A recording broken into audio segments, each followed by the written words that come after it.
What's going on, everybody? Welcome back to TOJ Talks. I'm your host, Will Parkinson, at WillPaul11 on Twitter, Instagram, Will Parkinson NFL on YouTube. We are beautiful. We'll record this on a Friday afternoon, beautiful Saturday morning here for everybody that's just tuning in. John Jastremski, The Ringer, SNY, formerly of W. There's a million different things. This guy's most popular guy in New York right now. John, how we doing? How's life right now? Life is good, Will. Thanks for the kind introduction. I don't know if most popular guy in New York, Jalen Brunson, might be on line one and might have something else to say. I will say this, though. I feel like myself and Sauce Gardner kind of have a lot in common because what I'm trying to do is, aside from all the pods, all the TV, I've really gotten in the lab and gotten nuts with the golf, and I am on fire right now. I'm playing the best golf of my life. I still stink. It's taken this long to get bad. Let's put it that way. But having a hell of a summer, man. It's the calm before the football storm. So let's boogie. Yeah, no, I have gotten heavy into golf this year as well. I played for the first time with my wife and a couple of our close friends last summer on Labor Day, and ever since then, you got the bug now. You and Sauce got the bug. It's over. I got it bad. I hit a pitching wedge the other day, extremely far, and now I'm just going to strictly use a pitching wedge. Well, I was going to say you're a big guy. You're an athlete. You're going to hit the ball a lot further than I am. Yeah, I mean the key is keeping it in play. I've learned this now, Will. You want to keep it in play. I played baseball growing up, and I had an inside-out swing then. Unfortunately, it's not my Derek Jeter swing has not left me. Proud of being a 90s I got baby. bad news for you. When we play golf together, it's going to be awful court golf because you are a righty that's going to have the inside out. I am a lefty who is going to be playing that slice. So hopefully I'm playing that slice from where your ball is going to end up to the middle of the fairway. I'll go first. If it starts in the middle of the fairway, it's just going left. I will lead the way there. I want to talk. We're going to do something fun here.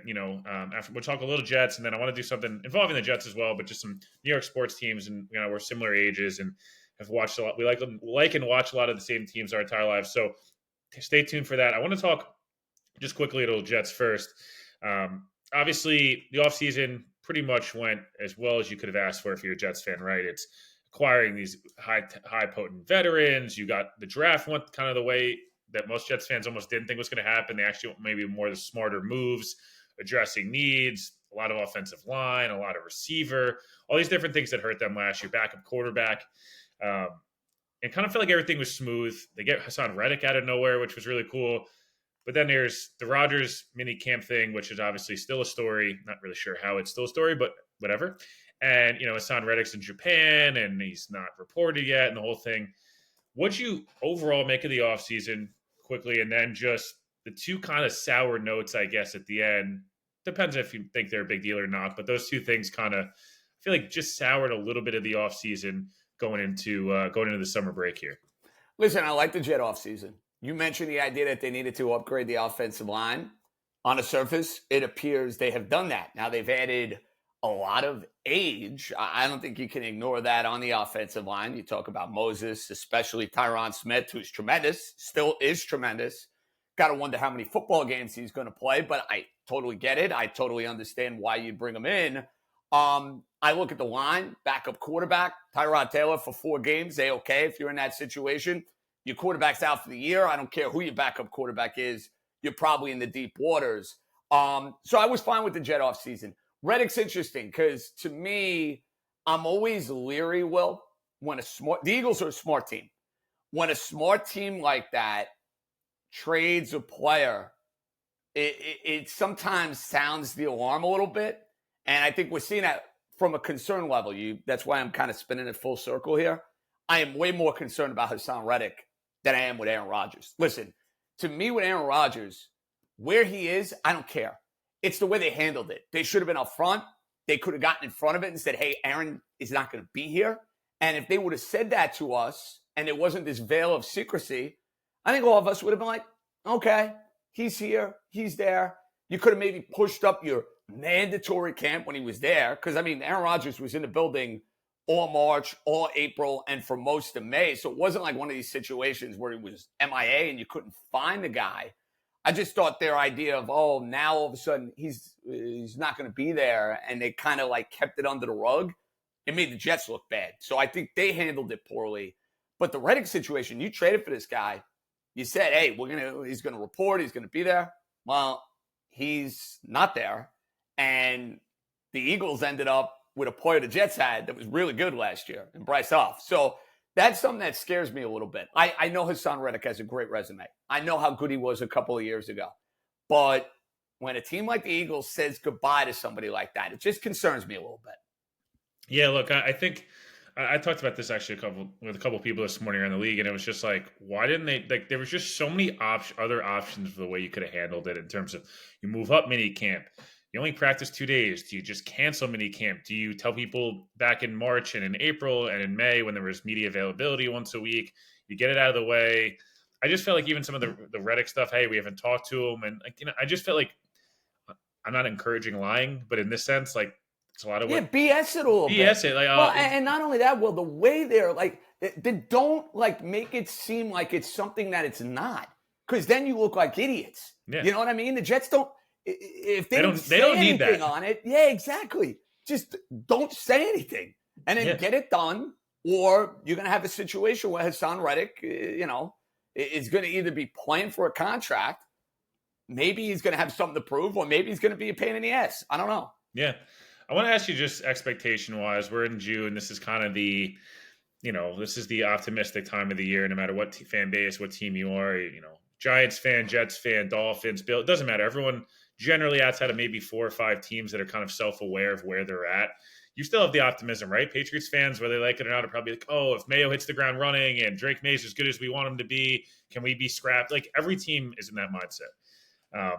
Most people, if you ask about the Jets, whether, outside of maybe a super fan that's so positive, hey, are they going to go 16-1, or, the I hate Rodgers and they're going to go 3-14, it's going to suck. Generally speaking, I would say that 10, 11, 12 window based on, hey, if Rodgers is healthy, is he not healthy? That kind of seems to be generally the consensus. Are you in the same boat? The Dolphins are very good. They brought the whole offense is coming back, and they've added pieces, obviously, and Tua's coming off a big year. The Bills look worse, but they still have an alien at quarterback, and you don't really know there. And again, the Patriots, whoever loses one of those Patriots games is probably fucked. So where do you kind of land on Jets expectations here sitting at the end of June? I think Vegas has it pretty spot on. That 9.5 number, I think, is pretty accurate. And listen, they should, in theory, be a 10 or an 11 win team. You nailed the division. I could sit there and make a case for Buffalo to win it. I know a lot of people are like, oh, they're worse. They lost Stephon Diggs. Stephon Diggs stunk in the second half last year. Was awful. And did you see that video of him, by the way, yesterday? I didn't actually. No. He was working out. Well, he was on video. He's doing like kind of like some type of kind of cable thing, and just like falls off and looked super unathletic. And I was like, I don't know why whoever posted that. Post that. Yeah, why did you post that? You look kind of like an idiot. And regardless, it was just it popped up on my timeline. I was like, what was that? But you kind of saw with Buffalo last year that evolution for them. Far more with James Cook, far more with Kincaid.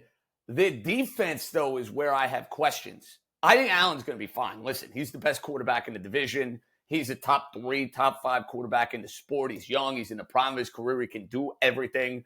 He's frustrating at times with the turnovers. I think we can all agree. But he also does so many spectacular things. You know what? It's like Brett Favre. You kind of ignore it. You move on and you say, hey, this guy puts up numbers. You got to kind of deal with the whole Josh Allen experience.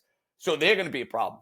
Miami, even though they lost Wilkins and Van Ginkel, key contributors, they, with not a lot of cap space, have done a really good job of kind of plugging ends. Like Calais Campbell on the margins, that's a great pickup to put him on the defensive line to say, all right, you're a vet. You hold the fort until you get Bradley Chubb to where he needs to be, Jalen Phillips to where he needs to be. McDaniel is so good offensively, they're going to move the ball. Now, injuries is a huge thing because you know what? Well, I could sit there and make a case for the Jets to win the division. I can make a case for Miami to win the division. I can make a case for Buffalo to win the division. I really can. And the odds makers, they agree because I think Buffalo's at 180. Miami and the Jets are basically at 190, 200. Like literally it's that close between these 3 teams. And you said something that's important. The games against the Patriots, if you want to win the division. Now, Buffalo got away with this last year because they lost that terrible game to the Patriots, you remember, in the middle of the year. And then the Dolphins said, hold my beer because we're going to lose the Titan game in even worse fashion. But those are games, if you want to win the division, not to just get in the playoffs, win the division. And I think it's Out of any of these three teams, I think it's the most important for Miami because they're a warm weather team. That offense is different when they play at home. Tua in cold weather, Tua on the road. I think it's fair to question. Now, Kansas City, it's funny. Everyone killed them after the Kansas City game, and then you watch Kansas City go through the rest of the postseason. It's like, well, maybe they were that good, and maybe they were that special. But I would much rather see Tua not with the mask and, shivering. I basically saw him come out of the locker room, the entire team, and I'm like, they're fucked. They're going to lose this game by a lot of points, and I was right.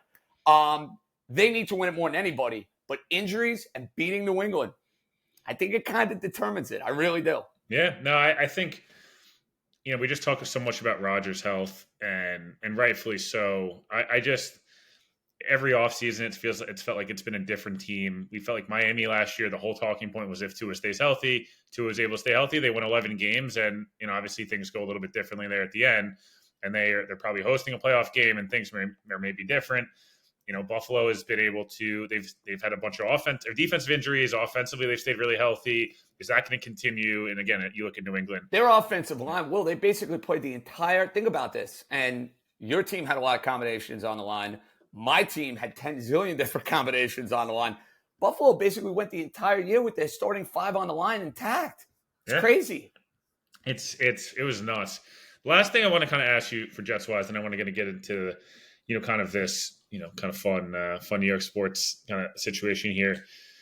There's been a lot of who's more pressure on. It's all we talk about Rodgers, and rightfully so, as the quarterback. I feel like the Saleh conversation's been really interesting because I felt like last year everyone really soured on Saleh, and then some time off. The Rodgers takes the headlines back. Now that he's back, we talk about Rodgers. Danny Heifetz, the Ringer, came on and was like, I think Saleh's a good coach, and I actually think we're giving him too much of a problem, and Joe Douglas is more to blame for what's going on. You have other people that say Joe Douglas is great and Saleh's the problem. Where are you at with Saleh? I feel like he's got to make the playoffs at a minimum to keep his job. I actually think he needs to do more than that. Like Joe Douglas might be able to make the playoffs and keep his job. I don't know that Saleh can just make the playoffs and lose. Interesting. See, I think if they make the playoffs, they'll keep it.